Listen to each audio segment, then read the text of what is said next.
Well, hello everyone, and welcome back to Adrian's Digital Basement. This is part 3 in the Laser 128EX video series. It's a series that wasn't supposed to be a series. I thought I'd wrap it up after 2 parts, but when I edited the second part, I thought, ooh, this is a bit long. I need to break it up a little bit. In this video, we'll be taking a look at, among other things, the RGB output on the Laser 128, the internal RAM expansion, and just tearing down the machine and taking a look at the internals. So, without further ado, let's get right to it.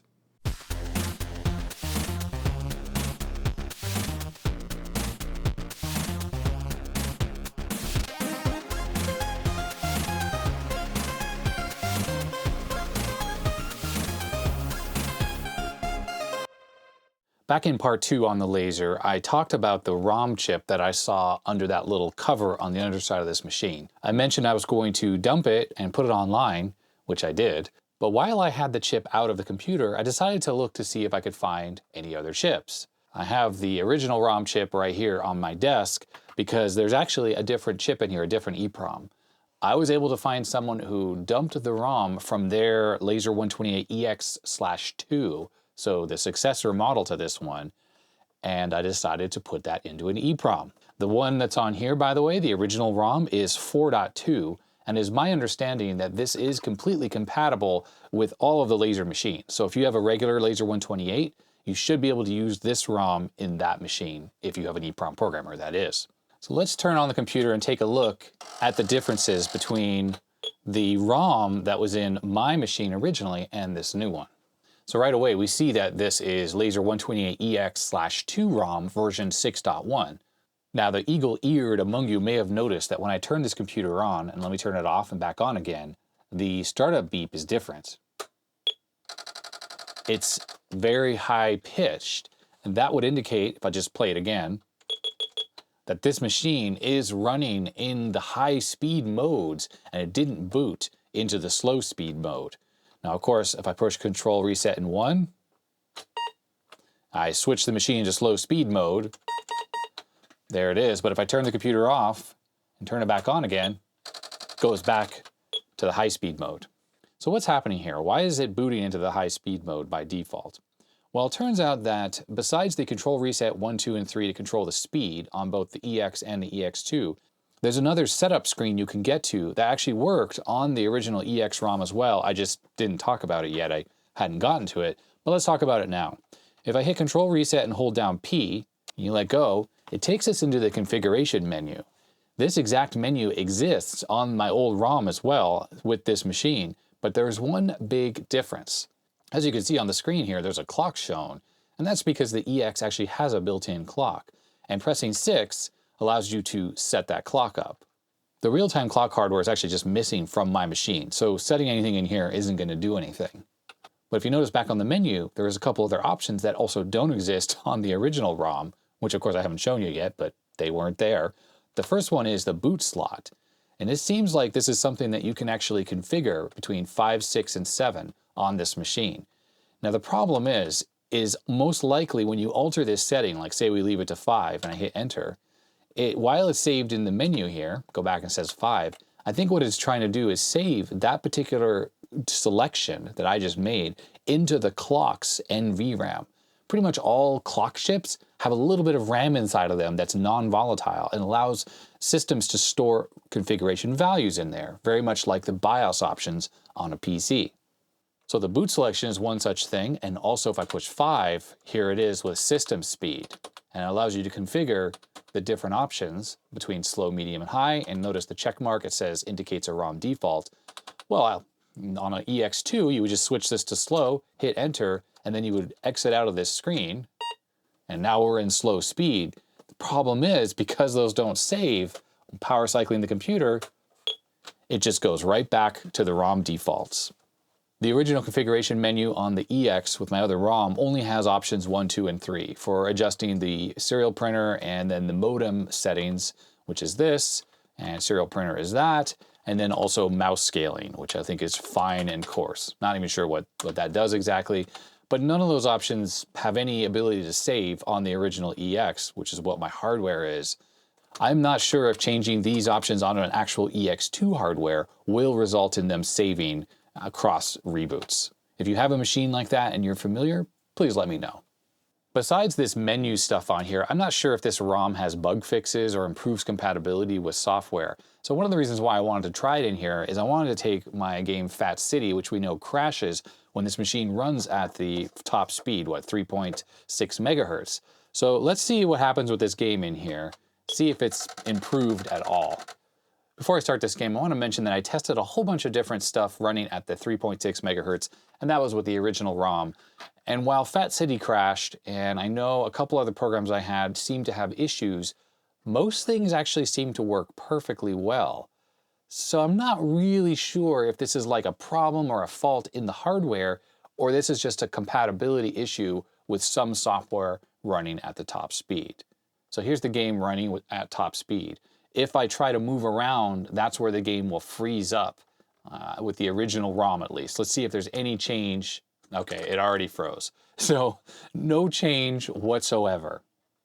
So really at this point, there's no benefit to me keeping this ROM chip in here, especially because the machine defaulting to that 3.6 megahertz on every power up is kind of annoying. I have to hold down 1 every time I turn on the computer. So I'm just gonna switch back to the original ROM. And I know there was a EX ROM, not the EX/2, but an EX ROM version 6.0. So if anyone has a copy of that they could send me, I'll install that in this machine, because I'm assuming between the 4.2 I have and 6.0, it's got to have compatibility improvements.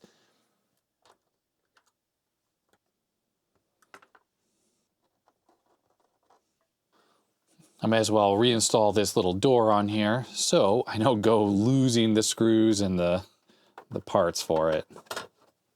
It is an interesting design choice to put the ROM under this little flap here. I get the fact that the switches are there for adjusting this, the way the slots work, but the ROM, I guess, was designed to be user serviceable without needing to open up this entire machine. All right, let's turn this back on, make sure the computer works. It does. I have the sound turned down, which is why you did not hear the beep. There it is. So it's running at 1 megahertz from power on, and you'll see the copyright date is 1987 as opposed to 1988, like it was on the newer ROM. Why don't I do Control Reset and P so we can take a look at that menu, and there is the menu that I was talking about. So it's got the same options in here, just looks a little different, fine and coarse. The serial printer config has the same settings, although it's a little bit less user-friendly, or maybe it's more user-friendly, actually shows you all the choices versus having to scroll through them. And modem is exactly the same thing.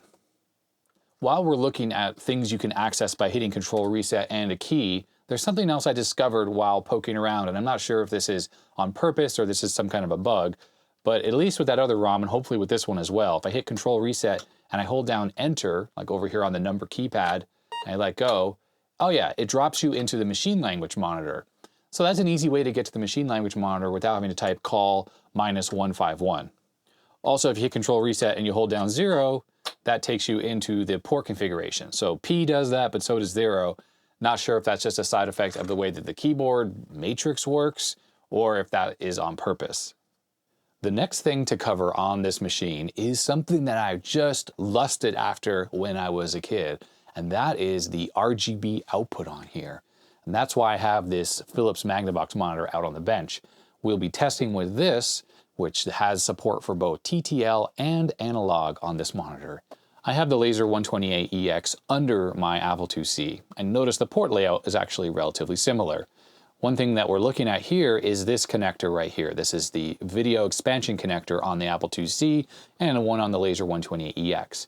These ports are very similar, but the Apple IIc absolutely, positively does not have RGB out on this connector. So do not try to connect up a cable to this into a monitor like an Apple IIgs monitor or a Mac monitor. It will not work.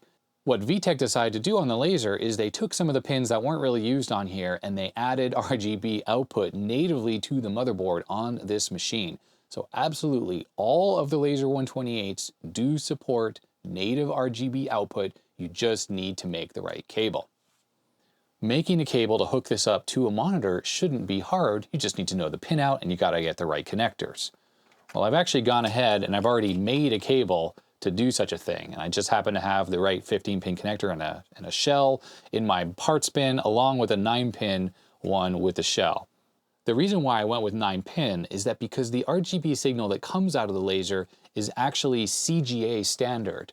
So I wanted to hook it up with a standard CGA type pinout so I could use any monitor with this thing that was a CGA monitor.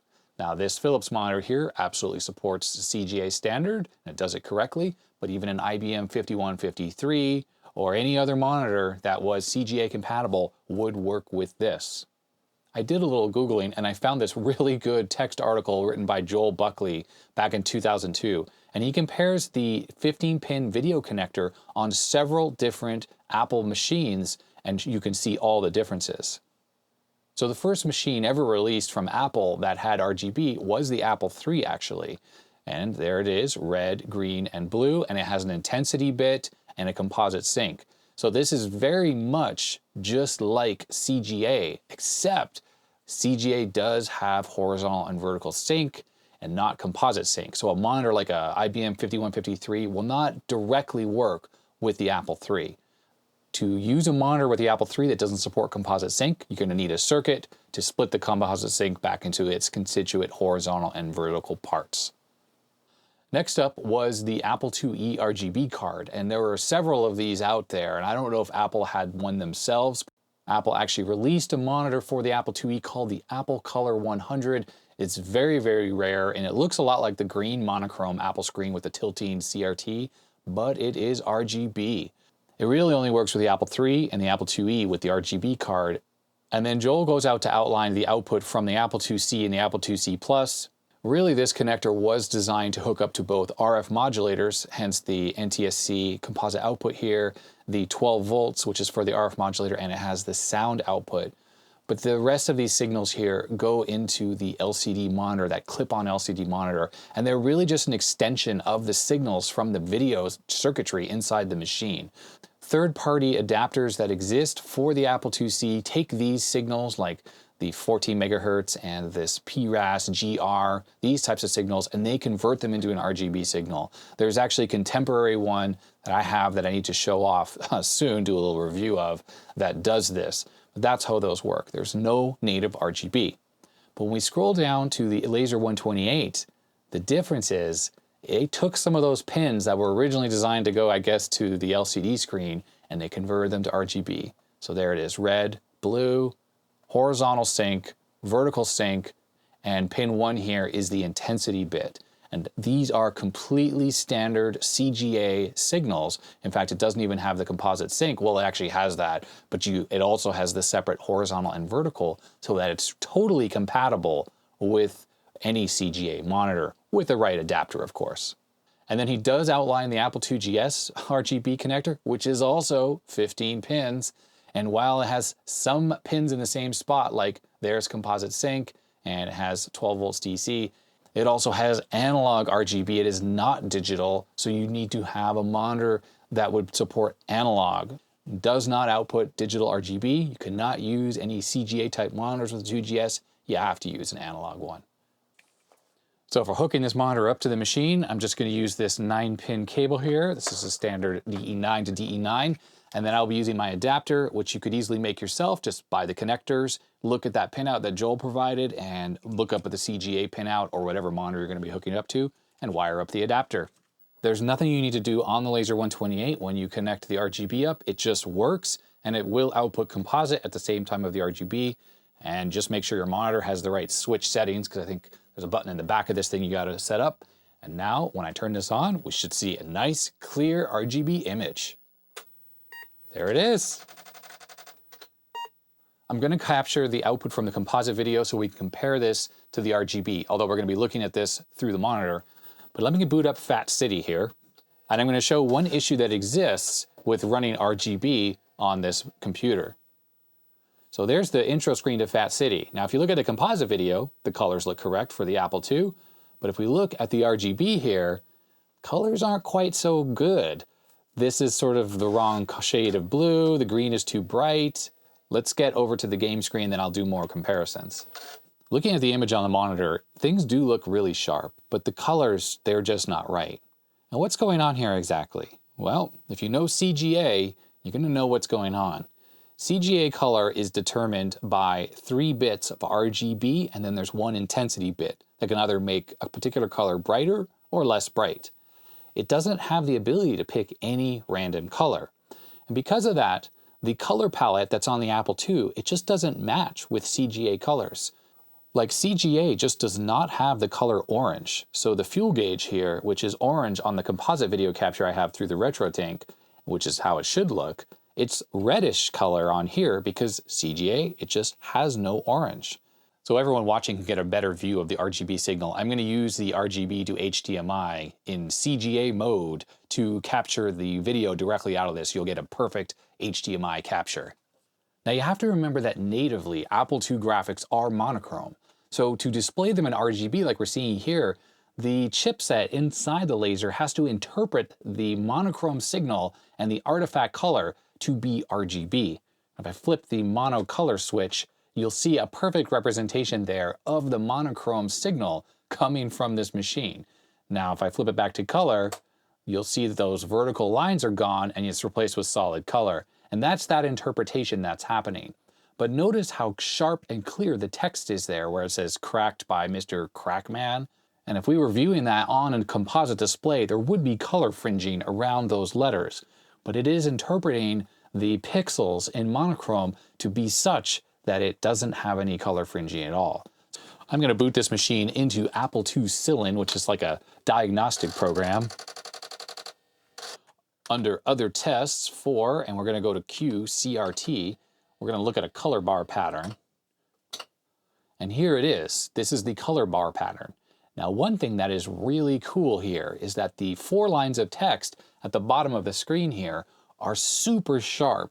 And that's because the circuitry in here knows that those are purely text and should not be interpreted as color. But a TV set or a color monitor external, it doesn't know that. So if you are familiar with the Apple II, you'll know that text will be very fringed with purple and green bars on the vertical risers on each of those letters. And that's just a side effect of the way the Apple II font renders when you have artifact color enabled. So you're looking at a color signal. But this presents one of the big issues. Like I had mentioned, CGA color, it just doesn't support the same color palette as an Apple II. So what the laser is doing is it's mapping what it thinks a color is back to CGA, and you get kind of weird results. Right off the bat, we can see orange is sort of a salmon color. Some of them are really weird mappings, like brown, it's gray. Why isn't that mapped to the actual CGA brown color, which is mapped strangely onto the gray? So it's almost like those two are swapped. Now, I already mentioned that the Apple III and the Apple IIe had RGB as well, but Apple didn't give people these bad colors when you're using those machines. It had a different color palette called Apple X RGB, and I'll show it on screen here. Some very old monitors actually had a switch to toggle into this, including the very early Commodore 1084s made by Philips. It supported both of these color palettes. So if you were using an Apple computer, at least the 3 and the IIe, you'd flip that switch and you'd get the correct colors. You wouldn't get the weird CGA colors. But it's quite possible that Laser's own RGB monitor that they sold interpreted these colors correctly, and they didn't just interpret regular CGA colors. If anyone ever had one of those monitors growing up and you remember colors being correct, like orange and pink and light blue, please let me know in the comment section below. Are you stuck with these colors if you're using a CGA CRT monitor? Yes, you are. Are you stuck with these monitors if you are converting them to HDMI using the RGB to HDMI like I am here? No, you are not. I worked with one of the maintainers of those projects to come up with a new color palette that correctly maps the Laser 128 colors back to the correct Apple II colors. Let me switch over to it. If I go to palette here and there's RGBI, we're on CGA right now, we can switch this to the laser color mapping. And there it is, you can see it switching back and forth. I picked out those colors to be as close as possible to what they should be. You can see now that the colors are a lot better. They're not perfect, but they're a lot better. Now, the palette files are adjustable on the RGB to HDMI, so you could tweak this to your heart's content. Let's put the PETSCII disc back in the drive since we've been looking at that so much on this video series. And we'll take a look at how the splash screen looks now and the in-gameplay mode. Look at that. Look how incredibly sharp that looks. And look at how great the colors are. They look absolutely correct. Now looking at this screen, there are still some things that aren't quite right. Now the OR, the OR between these words, that should show up as sort of a light bluish color, I think, or maybe a dark blue. And that is on a real monitor would render correctly. But the way the RGB is being interpreted, it just sort of shows up as white with dots and then the blue dots around it. So there's a little bit of a trade-off between the text here being perfectly sharp without any color fringing and this dot pattern having the right sort of weird shade that you would get on a real machine. And here we are in the in-game screen. There are some little issues here and there with the way it's interpreting the color, but again, that has nothing to do with the circuitry. It's just all to do with the way Artifact Color works, and it's making a best guess as to how it should look in RGB. Let's switch to a copy of Attack of the PETSCII Robots by David Murray and check out how that looks in RGB. And there it is, the splash screen for the game. Notice around the text here, it's quite fringy. But again, that's not a problem with the way the circuitry works in this machine. That is just the font that was selected for the game, and it doesn't know any better because it thinks that those are colors and a real television would do the same.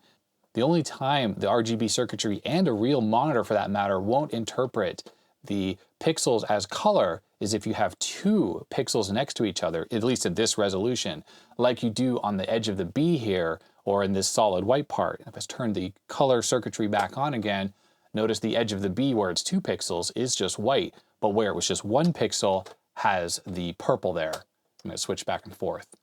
That's just the way Artifact Color works. And here we are in game, and you're seeing a similar effect on the little spaceship there. You have some of the pixels there are single width. If I turn on mono, you'll see that, single width. And those get interpreted as a color. So like on the top of the little, I don't know, whatever smokestack thing, there's some single pixels there, and there they are, they turn into purple. But anytime you have 2 white pixels next to each other, the Laser 128 does not interpret that as a color, and it stays in nice, sharp monochrome. Here we are over in the main part of the game here, and yeah, the robot itself has a little bit of artifacting on it, and most things are looking pretty good and pretty sharp. So it's just pretty awesome. And if we go over here into this room here, you'll see various things that have color, and they look pretty good actually. Let's switch it back into monochrome mode. And there you can see the pixels that would turn into colors, and that's how they look. So I know as a kid, I would absolutely, positively love the capability of the RGB here. I mean, you'd need to get the matching monitor, obviously, but the sharpness is just so incredible. And the fact that even in 80 columns mode here, if I put in graphics mode, of course I don't have any graphics showing, but the text would be completely unreadable on a composite monitor while it's super, super sharp here. On Apple IIgs, of course, it does all this conversion as well, and it's Apple that designed it, so it's perfect. It's as good as you're going to get for decoding Artifact Color, but of course it has the same benefits, like it will not decode color on text where it shouldn't have it, stuff like that. And of course, because it's analog RGB, it has no problems with limitations of the digital RGB and picking the right color. Apple's able to pick the right color based on the various voltage levels of the RGB output.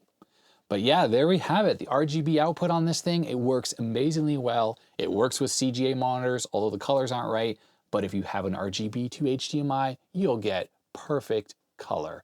Just go download the latest test version. I will put a link in the description below that includes those color palettes there, and you can have that perfect color yourself as well. So a couple more things I want to look at on the outside of this machine before I tear into it.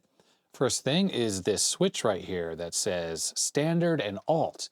And I'm pretty sure we determined from the box that this is a Dvorak keyboard switch. So let's plug this back in and give that a test.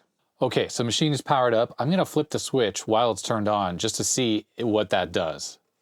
There we go, it's switched, the position is now switched.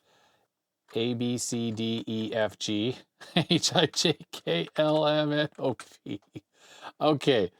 Clearly, let me type something. Clearly, this is Dvorak keyboard. I typed that as if I was using a QWERTY keyboard, And that's what you get.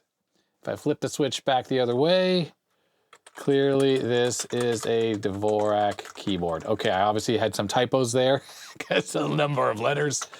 That's how it works. If you have a Laser 128 and at least the North American variants, that switch is for Dvorak. And lastly, I just want to talk about these function keys. The Apple II never had function keys. None of the Apple IIs ever had function keys. You could plug an ADB keyboard from a Mac that has function keys into a 2GS. To be honest, I'm not sure what happens if you do that, but none of the stock ones ever had function keys. So what do these function keys do on the keyboard here? We have F1 through F10. Well, looking at the technical manual for the computer, pushing any one of these simply sends a control character. I can't quite remember what all these codes mean, but they definitely all have a one-to-one mapping with some other control character combination. The F10 key is the same as pushing Control X, which basically cancels out whatever line you were typing. Control X does the same thing as F10. So nothing special there. I guess it's just sort of shortcuts, and it really depends on what program you're using. If a program you happen to be using is mapped to one of these control characters, then there you go. You get a little shortcut. The keyboard also has a pause and a break key, which are also control characters. Break being Control C and pause being Control S.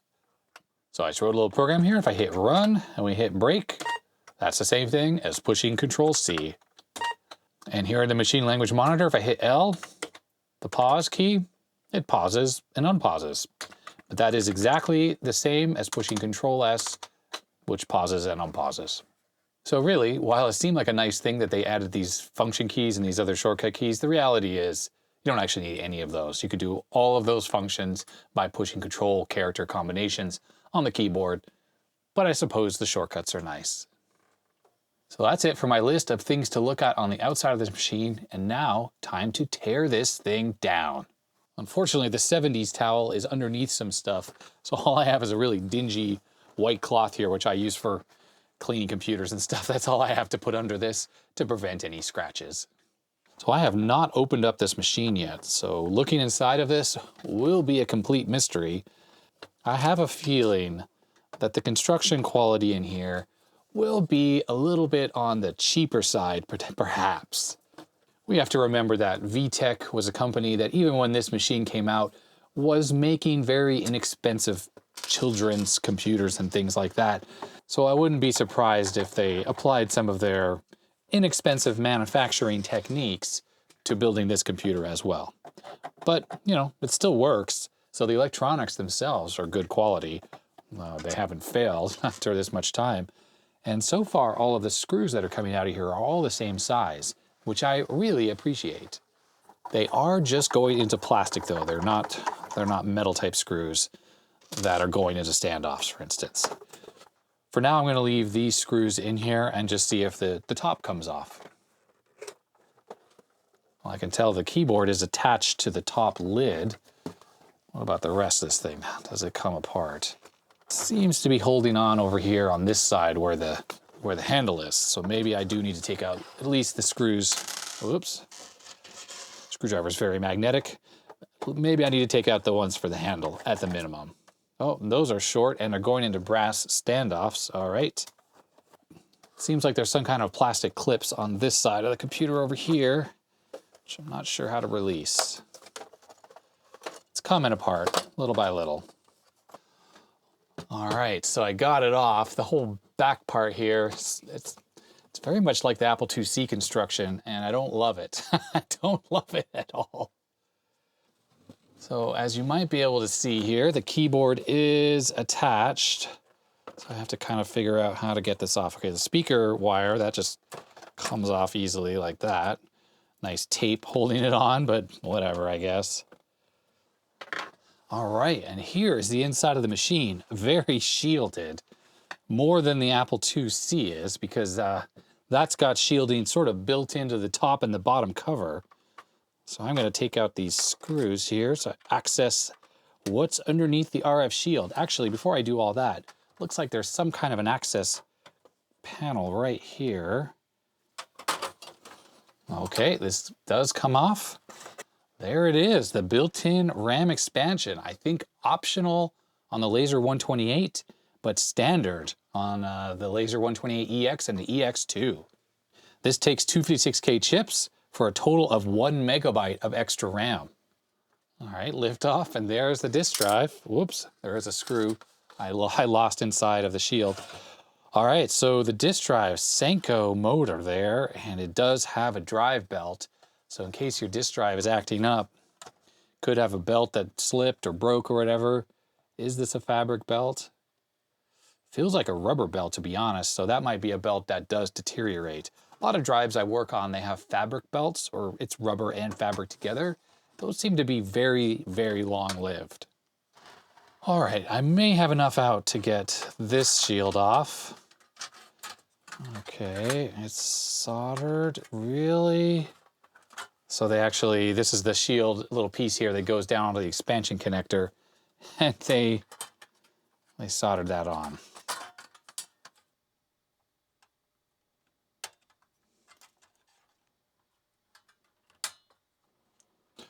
And now I should be able to remove this.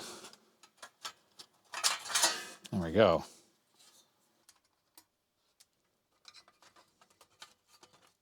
And there we have it. There is the Laser 128EX. Now the regular Laser 128 is going to be basically identical. There are just some minor changes that were outlined in the technical manual that's for both of these computers. Let me just pull this RAM card out of here. I assume that the regular 128 without the EX has the connector here, but it doesn't have this RAM card populated. It's not a very complicated card. Isn't a lot going on. It clearly is just supported right out of the box.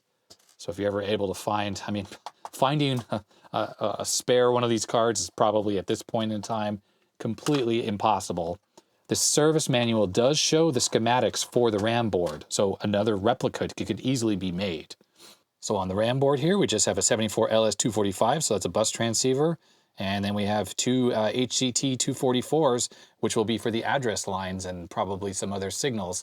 And on the back, we just have a bodge. We have like a ferrite bead and a resistor. Ha, funny.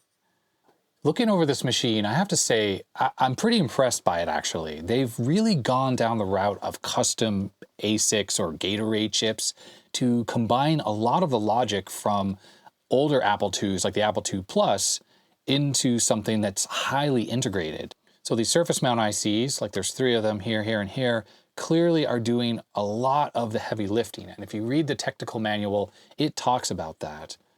Let's just take a look at what we see on this board here. So right here is an Intel 8048, and I know that they use this to interface the keyboard to the main processor bus. So this is handling keyboard routines. Here's a VLSI version of the 65C02 processor. And of course, this is the version that can run at 4 megahertz, since this is the version with the accelerator in it. This right here is a delay line for the clock that I know is used for the acceleration on the EX model. And if you have a Laser 128, that component won't be there. Right here is the main memory and the auxiliary memory. So this is 128K of RAM, 64 and 64. Later versions of the Apple IIc and the Apple IIe actually use these types of memory chips as well. So instead of seeing 16 RAM chips for 128K, like on the early 2Cs, you just have 4. These custom surface mount chips here are handling a lot of what's going on with the computer. I think you have stuff like all the clock generation, all the graphics capability, all of the stuff that makes an Apple II an Apple II is inside of these chips.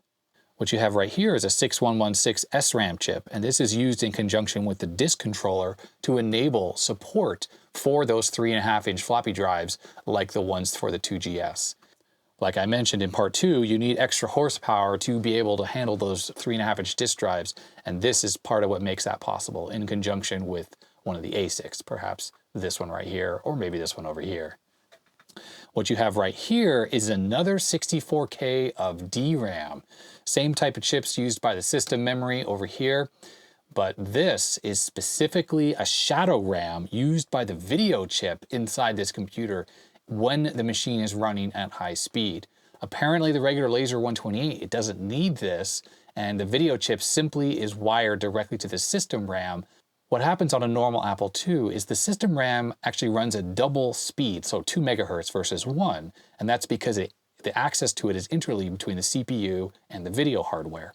Well, what this thing does is, I guess, at the higher speeds, Maybe that's not possible, I'm not quite sure. So this uses this extra 64K to hold a special copy of the video for display by the video chip.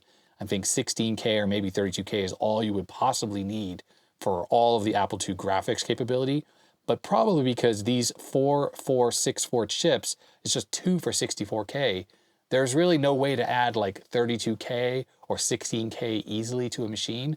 So they probably just put both these here and they waste the rest of the memory. There's a sticker here that says VTC version B, so maybe this is a later revision of the motherboard, which makes sense since the EX came out after the original one. Here's another custom VTech chip, not 100% sure what this one does. It is right next to these two 6551 chips. These are serial controller IC chips for the two serial ports. We have a good old 556 timer chip over here. It's two 555s together, so that's kind of nice to see. And overall, on the top side of this board, it's pretty good. There's a couple bodges. There's a bodge here, there's a bodge there. There's sort of a bodge right here, another ferrite bead connected to a resistor going to this IC leg right here. Otherwise, this thing's pretty smartly designed, I gotta say. The only cheap thing I don't totally love is that the ribbon cables here are soldered directly on the motherboard, no connector, and there's hot glue on the floppy one there, and these two keyboard cables, they just sort of go right in there. It's kind of lame, but whatever. Oh, and underneath this is the power supply. So this takes like the DC 17 volts, and there's some buck converters in here which create the various voltage rails for the motherboard. Very similar design to the Apple IIc. It had a power supply brick right here, although on the IIc it was actually removable. If your Laser 128 is having problems, you should check the voltage rails. There are some probably voltage regulators right here. They're under these clamps that use this heatsink for dissipation of the heat. So check the output and the input on those just to make sure that you have correct voltage rails.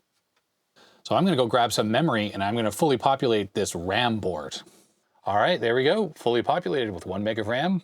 These two rows are 80 nanosecond and these two are 150. That should be fine though. 3.6 megahertz top speed, 150 nanosecond RAM should be totally fine for that. The onboard memory on this motherboard, the 128K underneath here, plus the 64K up there, are 120 nanoseconds each, just as a side note. Before I reassemble the computer, I was just cleaning the drive belts. I just like to give it a little bit of a wash with soap and water and then dry it off. This shows the dimensions here of it, 3.2 by 288. I assume that's in millimeters. So if you need to replace your belt on your Laser 128, hopefully that size will help you. And the Laser 128EX is all back together with the RAM installed, and it is working great. Take a look here on the screen. I have the Apple II desktop up here running, and you may notice it says Rom 5, and that's because the desktop itself copies itself onto the RAM disk when it detects it when you first boot the floppy disk. So if I reboot this computer, it will boot straight into the desktop environment. I've gone ahead and copied a couple extra things onto here, AppleWorks, and I have PETSCII robots as well. But notice here, 445K in disk, 579K available. And yes, in case you had never seen this, this is the Apple II desktop. It runs on any enhanced Apple IIe, or of course the Apple IIc and the 2GS. Wouldn't be much point to run on the 2GS because you have GSOS designed for that machine. But this does work on all Apple IIs. And yeah, it's a little slow. If I boot this computer in accelerated mode, it does run a little bit faster, but it works and it will enumerate all your disk drives if you have different disks in there, including the 3.5-inch drive, etc., etc. But right now I have the Floppy EMU connected, emulating a 5.25-inch disk drive, so it's the second external disk drive. So on the RAM disk here, let's open up this folder called AppleWorks and let's run AppleWorks. This is a word processor for the Apple machine. And you might notice down here in the bottom, 571K available. So this is seeing the RAM disk available there. I have a couple files saved onto the RAM disk, so I think I have to switch over to it. RAM disk, and work with one of the files. No files on the desktop. Why is that? List all the files. There it is, Adrian and Budget word processor. Oh yeah, get files from. I'm just not used to the way this works. You have to actually load it off here. I used to use this program all the time when I had an Apple II Plus. So there's my little thing I typed in here. This is in a file typed in AppleWorks. It works on the Laser 128 without issue. Now I'm going to push Open Apple or Open Triangle ? Look at the help items here. It would say Open Apple C, Open Apple D, etc., but it has triangles. So clearly the font on this thing copies the Apple font exactly, except for the Apple symbol. It puts triangles instead. How funny is that? And we can also get the budget, which I started typing in a spreadsheet here. I actually don't know how to do formulas. I tried typing equals to do a sum or something, but it doesn't work anything like Excel or Google Sheets, and I've been using those forever. So I definitely knew how to use the spreadsheet function in AppleWorks back in the days. But if we go to quit, I'm going to exit out of here. Should take us right back to the Apple II desktop, and it loads pretty quickly because, of course, it's going off the RAM disk in this thing. Now I am hooked up through the RGB connection, which is why it looks so perfectly sharp. But if I switch this to color, look what happens. Oh, look at that text. Not very readable. So this was clearly designed to be used on a monochrome monitor or an Apple color monitor, which has a button to turn off the color and go into a high resolution mode. Luckily, this computer has this switch here. Look at the difference that makes. Let's run the II Robots program here. It's David Murray's PETSCII Robots. I think this should load. Turn the volume down. That should load pretty quick. Switch this back into color mode. And yep, so there's the game.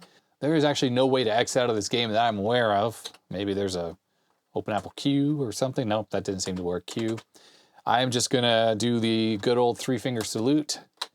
It's not booting back into the desktop OS, and that's my fault. You need to let the disk prep the RAM disk. I didn't do that, I just copied everything onto it. If you let it prep it, it preps the RAM disk, copies the bootable system onto it, and then you can copy other programs onto it, and it will work. I'm aware of some RAM cards on the Apple II that actually have a battery that keeps the RAM disk alive across reboots. So you can load it up and treat it like a hard drive almost. But this one obviously doesn't do that. It does survive reboots, but not a power cycle. Well, I think with that, I've actually explored everything on the Laser 128 that I wanted to check out. I have been using the heck out of this machine lately, and I absolutely love it. I do feel that it's a much better Apple II than any of the Apple IIs that I've used, except for maybe the GS, of course, which has some amazing capabilities for the Apple II line over and above the regular Apple II. But for a machine that was contemporary to the IIc and the IIe, this computer is really head and shoulders above those, except for in a couple small areas, like the serial ports not working reliably. If there's anything more you'd like me to take a look at or test, please let me know in the comment section below. Maybe I'll make a follow-up video on the second channel about that. I think everyone's probably tired of seeing me work on the Laser 128 on the main channel here after 3 parts, but I feel that I really wanted to do this computer justice and explore all the facets of this machine. And if you like this video, I'd appreciate a thumbs up, and don't forget to subscribe to the channel and check out my second channel and subscribe to that as well, and put your comments in the comment section below, all that regular YouTube-y stuff. And a huge thank you to all my patrons who have been supporting me. It's absolutely heartwarming, and I just can't say enough about the support. It just blows my mind. So that's gonna be it. Stay healthy, stay safe, and I'll see you next time. Bye-bye.